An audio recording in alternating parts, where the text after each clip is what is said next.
Some very heated words at that State of the City address. We're going to have more on his address this evening on the 41 NBC News at 11. But first, we wanted to tell you about those protesters and the call for justice that was made at Macon City Hall today. They gathered outside just before Mayor Rickards' news conference, outraged at what they call a lack of leadership in solving this case.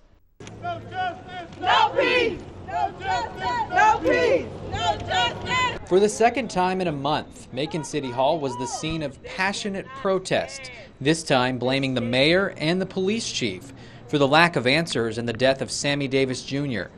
This is not 1954, where it takes reports that long to come back. Right. Why, Mr. Mayor and Mr. Burns, have you not addressed the city personally, either on radio, on video, on the news? It's been more than a month since Macon police officer Clayton Sutton shot and killed Sammy Davis Jr. outside the Kroger on Pioneer Avenue. He's been on administrative leave since then, while the city does an internal investigation into what happened along with the GBI. Anger growing as more time passes with fewer answers. Officer Clayton Sutton now has been off on administrative leave about 6 weeks, and he's roughly made so far about $4,500 sitting at home.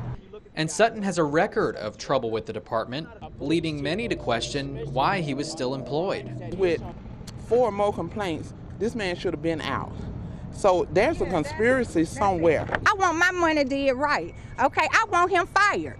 I want Officer Sutton fired. Okay, I do not want my taxpayer paying for nobody who running around killing people for no reason.